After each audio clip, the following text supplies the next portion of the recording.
اصل میں اس موضوع پر بھی بات کر رہا تھا، لیکن بہرحال آپ نے یہ مسئلہ چھیڑ نہیں، آپ گفتگو مکمل کیجیے. اس کے کچھ عرصے کے بعد ایک معجزہ ہوا. آج پوری دنیا میں خون بہتا ہے تو مسلمان کا بہتا ہے. تو کیا اللہ عاجز ہے، لاچار ہے، وہ مسلمانوں کی مدد نہیں کر سکتا؟ اس دو لختی کا خاتمہ کیسے ہوگا یہ فرمائیے ڈاکٹر صاحب کہ قوموں کے عروج اور زوال کے سلسلے میں اللہ تعالیٰ کی سنت کیا ہے؟ اعوذ باللہ من الشیطان الرجیم، بسم اللہ الرحمن الرحیم.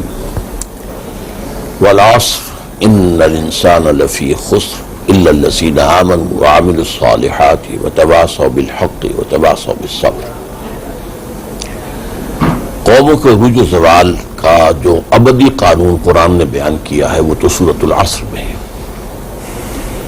جو قوم ایمان، عمل صالح اور حق کا اعلان، اعتراف، حق کی دعوت اور صبر کی تلقین اور صبر کو خود اختیار کرے گی وہ عروج کی طرف جائے گی. جو ان چیزوں کو چھوڑ دے گی وہ زوال کی طرف جائے گی. یہ تو ہے اٹل قانون اور عمومی قانون ہے، اور اسی کے حوالے سے ستیزہ کار رہا ہے ازل سے تا امروز چراغ مستفضی سے شرار بولا بھی.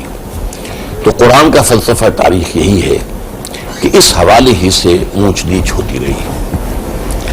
جہاں تک خاص طور پر امت مسلمہ کا معاملہ ہے، یہ موضوع بہت تلخ ہے، اور اس کے ضمن میں مجھے اندیشہ ہے کہ جو بات میں کہوں گا وہ بہت سے لوگوں کو پسند نہیں آئے گی. وہ بات کیا ہے؟ لیکن اس کے لیے میں نے ایک آسان راستہ اختیار کیا ہے کہ خوشتراں باشد کے سر دل براں گفتہ آیت در حدیث دیگراں. کسی اور کے حوالے سے پہلے بات کر لوں تو بات اپنے اوپر لانے میں آسانی ہو جائے گی. آج ہم امت مسلمہ ہیں، 1400 برس ہماری عمر ہو چکی ہے. ہم سے پہلے بھی ایک امت مسلمہ تھی، بنی اسرائیل. وہ 2000 برس تک اس مقام پر فائز رہے ہیں جن پر ہم اب 1400 برس سے فائز ہیں. اس کے بارے میں قرآن مجید میں 4 جگہ آیا ہے کہ تمام دنیا والوں پر ہم نے فضیلت دی. انی فضلتکم علی العالمین وفضلناہم علی العالمین واخترناہم علی علم. یہ وہ قوم ہے، لیکن اسی قوم پر عذاب کے کوڑے برسے. ایک عمومی عذاب آیا، ضربت علیہم الذلۃ والمسکنۃ وباؤوا بغضب من اللہ. کمزوری، مسکنت، کم ہمتی طاری ہوتی رہی، اور کبھی کبھی ان پر عذاب کے کوڑے جو ہیں بڑے بڑے میسیکرز اور بڑے بڑے جو ہیں قتل عام کی شکل میں ہوئے. یہ کیوں ہوا؟ اللہ کا قانون یہ ہے کہ جس قوم کو وہ اپنی کتاب دے دے اور اپنی شریعت دے دے، وہ قوم روئے ارضی پر اللہ کی نمائندہ ہو جاتی ہے. لیکن اگر وہ اپنے عمل سے مس ریپرزینٹ کرے اللہ کو تو اللہ کی نگاہ میں کافروں سے بدتر ہوتی ہے. کافروں کی اصل سزا آخرت میں ہونی ہے. دنیا میں بڑے پیمانے پر کافروں کو سزا سب تب ملتی تھی جب کوئی رسول آ گیا اور اس نے اتمام حجت کر دیا اور قوم نے بحثیت مجموعی رد کر دیا تو ملیا بیٹ کر دیا گیا. باقی اصل جو ہے دارالجزا جو ہے وہ تو آخرت ہے. مسلمانوں کا معاملہ یہ ہے کہ اجتماعی جو ان کی غلطیاں ہوتی ہیں اور خرابیاں ہوتی ہیں اس دنیا میں انہیں سزا ملتی ہے. فطرت افراد سے اغماض بھی کر لیتی ہے، نہیں کرتی کبھی ملت کے گناہوں کو معاف.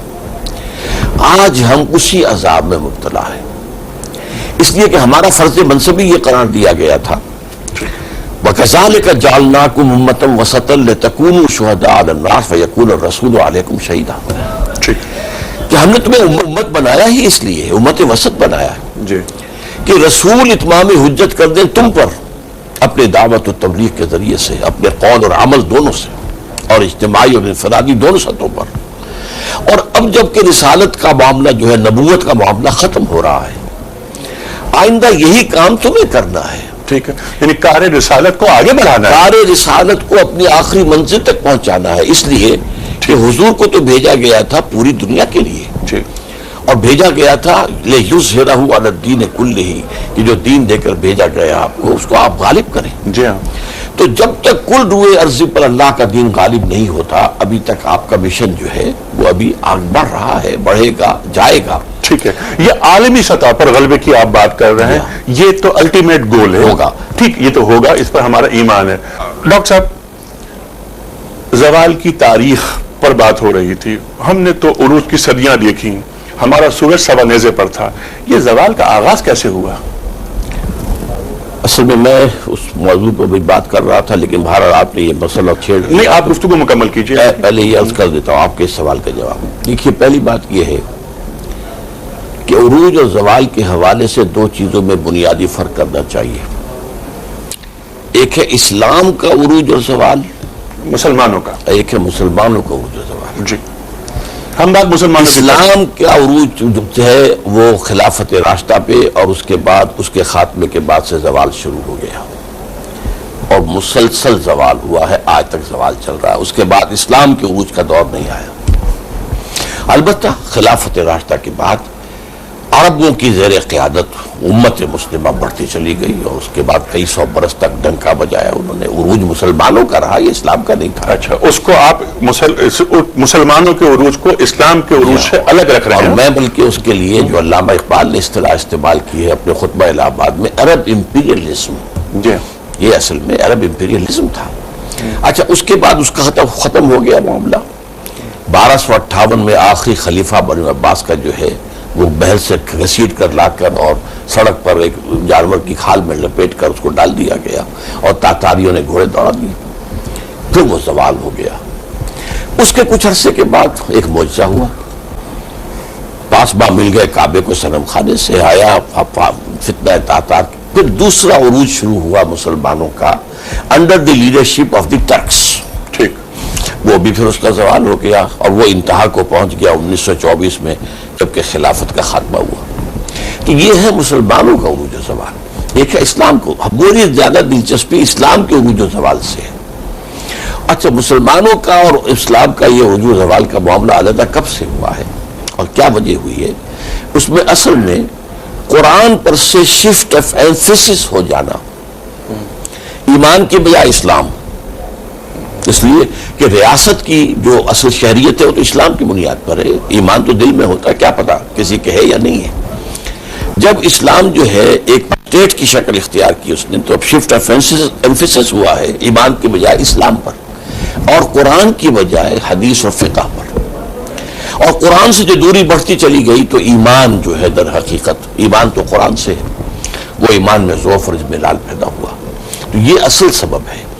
لیکن جو میں کہہ رہا تھا کہ میں اصل بات جس پر توجہ دلانا چاہتا ہوں اس وقت کے حوالے سے، ایک عام آدمی کے ذہن میں بھی یہ سوال آتا ہے کہ کیا وجہ ہے؟ رحمتیں ہیں تیری اغیار کے کاشانوں پر، برف گرتی ہے تو بیچارے مسلمانوں پر. آج پوری دنیا میں خون بہتا ہے تو مسلمان کا بہتا ہے. ہو گیا مانند آب ارزاں مسلمان کا لہو. تو کیا ہے؟ کیا اللہ کو کفر سے محبت ہے اور اسلام سے دشمنی ہے؟ اور اگر ایسا نہیں ہے تو کیا اللہ عاجز ہے، لاچار ہے، وہ مسلمانوں کی مدد نہیں کر سکتا؟ تو قادر و عادل ہے مگر تیرے جہاں میں ہے تلخ بہت بندہ مزدور کے اوقات. کیا وجہ ہے؟ وہ وجہ میں آپ کو بتا رہا تھا. جو امت اللہ کے دین کی حامل ہوتی ہے وہ نمائندہ ہوتی ہے اللہ کی، اور وہ مس ریپرزینٹ کرے تو وہ کافروں سے بدتر ہوتی ہے. آج عذاب ہم پر جو آ رہا ہے، وہ چاہے بش کے ہاتھوں آ رہا ہو چاہے کسی اور کے ہاتھوں آ رہا ہو، اصل میں تو اللہ کا عذاب ہے. بش کا باپ بھی ہمارا بال نہیں بیکا کر سکتا اگر اذن رب نہ ہو. اب ہمارے ذمہ تھا شہادت علی الناس کہ رسول نے جو تمہیں وراثت دی ہے دین کی، اب اس کی تمہیں گواہی دینی ہے، اتمام حجت کرنا پوری نوع انسانی تک. ہم نے وہ مشن چھوڑ دیا. ہم دنیا کی قوموں کی طرح کی ایک قوم بن گئے. ایک دنیا کی ریاستوں کی طرح حکومت ہم نے سلطنتیں بنا لی. ہم نے بڑے بڑے محل بنا لیے، تاج محل بنا لیے اور توپ کاپی کے محل بنا لیے. اب جو ہم نے شہادت علی الناس کا فریضہ ادا نہیں کیا تو ہم پر اب جرم ہے اور ہمارے اوپر اللہ کا عذاب ہے. اس سے نکلنے کی صرف ایک صورت ہے، اس کے سوا کوئی نہیں. لاکھ جو ہیں دانشور جو ہیں ادھر ادھر کی بات کریں، جب تک ہم دنیا میں کسی ایک سائزیبل ملک میں، کم سے کم ایک سائزیبل ملک میں اسلام کا نظام قائم کر کے دنیا کو نہیں دکھا دیتے، اچھا، اور انہیں ہم دعوت دینے کی پوزیشن میں نہیں ہو جاتے، come and see with your own eyes this is Islam. یہ ہے رحمت للعالمین محمد رسول اللہ صلی اللہ علیہ وسلم کی کہ نظام عدل و قسط اس نے دیا ہے، سیاسی سطح پر، معاشی سطح پر، سماجی سطح پر انسانی مساوات ہے، کوئی اونچ نہیں ہے، کوئی نیچ نہیں ہے، کفالت عامہ کا معاملہ ہے، اور اللہ تعالیٰ کی حاکمیت ہے، تم سب اللہ کے بندے ہو، تمہاری حاکمیت نہیں ہے۔ یہ جو چیزیں ہیں اس کا ایک عملی نمونہ دنیا کو اگر ہم نہیں دکھا سکتے، جو نہیں دکھا سکتے۔ ٹھیک ہے، یہ خواہش ڈاکٹر صاحب بہت اچھی ہے اور اس پہ عمل بھی ہونا چاہیے، اس کے لیے ہم سب دعا گو ہیں، لیکن ایمان اور عمل دو چیزیں ہیں۔ محسوس یہ ہوتا ہے کہ ہم دو لختی کا شکار ہیں۔ ایمان کی سطح پر امت مسلمہ انتہائی مضبوط ہے۔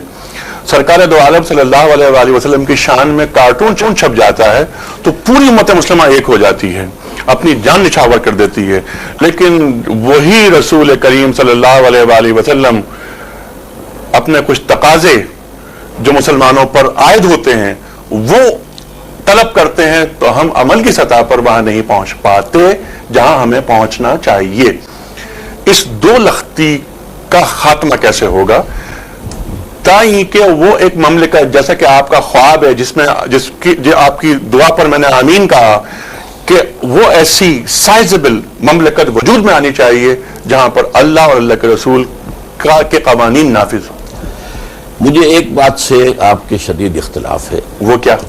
وہ یہ کہ امت مسلمہ ایمان کے معاملے میں بہت شدید ہے۔ میرے خیال میں امت کے پاس اس وقت ایک موروثی عقیدہ ہے، ایمان نہیں ہے۔ ایک ریشل کریڈ ہے، ایک عقیدہ ہے، دماغ کے گوشے میں پوٹلی بنائی ہوئی رکھی ہوئی ہے۔ ایمان جسے کہتے ہیں یقین قلبی، جس کو کہتے ہیں کنوکشن، پرسنل کنوکشن، وہ تو نہیں ہے۔ اگر وہ ہو امت کے اندر تو قرآن مجید میں اللہ کا مستقل قانون ہے اور وعدہ ہے، انتم الاعلون ان کنتم مومنین، اگر تم مومن ہوگے تو تم ہی بس سربلند رہو گے، سب سے اونچے رہو گے۔ تو یا تو قرآن غلط کہہ رہا ہے یا امت کے پاس ایمان نہیں ہے۔ یہ اقرار باللسان ہے، یہ تصدیق بالقلب والا معاملہ نہیں ہے، الا ماشاءاللہ بہت کم لوگ ہیں ایسے لوگ، وہ رہیں گے ہمیشہ۔ لیکن بحیثیت مجموعی جو بات ہے وہ یہ ہے کہ what we have is a racial creed, not personal conviction۔ باقی یہ کہ ہمارے جذبات کے اعتبار سے یہ ہے کہ حضور صلی اللہ علیہ وسلم کی قرآن کی تحقیر ہو جائے گی تو گردنیں کٹوا دیں گے، یہ ایک جذباتیت تو ہے۔ لیکن یہ کہ قرآن مجید کی سب سے بڑی تحقیر تو ہم کر رہے ہیں جبکہ قرآن کے نظام کو قائم نہیں کرتے، قرآن کے قانون پر عمل نہیں کرتے۔ حضور کا فرمانا ہے ما آمن بالقرآن من استحل محارمہ، جس شخص نے قرآن کی کسی حرام کردہ شے کو حلال کر لیا اپنے لیے، اس کا ایمان، کوئی ایمان نہیں ہے قرآن پر۔ آج ہمارا پورا نظام پوری دنیا کے اندر سودی معیشت پر چل رہا ہے۔ اس سودی معیشت کے معاملے کے اندر ہم حساس بھی نہیں رہے، ہم نے اس کو سمجھا ہے شیر بادر کی طریقے سے وہ معاملہ ہمارے یہاں چل رہا ہے۔ تو اس حوالے سے اصل میں ایمان کا معاملہ اور ہے، اسلام کا معاملہ اور ہے۔ ہم مسلمان ہیں اور وہ پیدائشی طور پر ہو جاتے ہیں، وہ تو مسلمان کے گھر میں پیدا ہوا ہوں، میں مسلمان ہوں۔ ایمان حاصل کرنا پڑتا ہے۔ اسی لیے سورہ نساء میں ایک آیت ہے بڑی پیاری، یا ایھا الذین آمنوا آمنوا باللہ ورسولہ والکتاب الذی نزل علی رسولہ، اے ایمان کے دعوے دارو، ایمان لاؤ اللہ پر، اس کے رسول پر، جیسا کہ ایمان کا حق ہے۔ تو وہ ایمان جو ہے، جیسے قرآن مجید میں ایک جگہ کہا گیا ہے کہ خاص لوگوں کے بارے میں قالت الاعراب آمنا قل لم تؤمنوا ولکن قولوا اسلمنا ولما يدخل الایمان فی قلوبکم، یہ بدو کہہ رہے ہیں ہم ایمان لے آئے۔ اے نبی ان سے کہہ دیجئے تم ہرگز ایمان نہیں لائے ہو، ہاں یوں کہہ سکتے ہو کہ ہم مسلمان ہو گئے، اسلام لے آئے ہیں، ابھی تک ایمان تمہارے دلوں میں داخل نہیں ہوا۔ یہ ہے اصل سبب، اور اس کی در حقیقت میں جو اس وقت دنیا کے اندر جو تحریکیں چل رہی ہیں۔ ٹھیک ہے ڈاکٹر صاحب، ان تحریکوں پہ بھی ہم آتے ہیں، لیکن یہ بات تو آپ نے بہت اہم فرمائی کہ ایمان، ہم زبان سے تو یہ بات کہتے ہیں لیکن دل سے اس کی تصدیق نہیں کر رہے۔ اور ایک اور بات جو آپ نے بہت اہم فرمائی کہ ایمان ایک پوٹلی کی شکل میں، ایک عقیدے کی شکل میں ہمارے دماغ میں کہیں موجود ہے، لیکن اس کا اقرار نہیں ہو رہا عمل کے ذریعے۔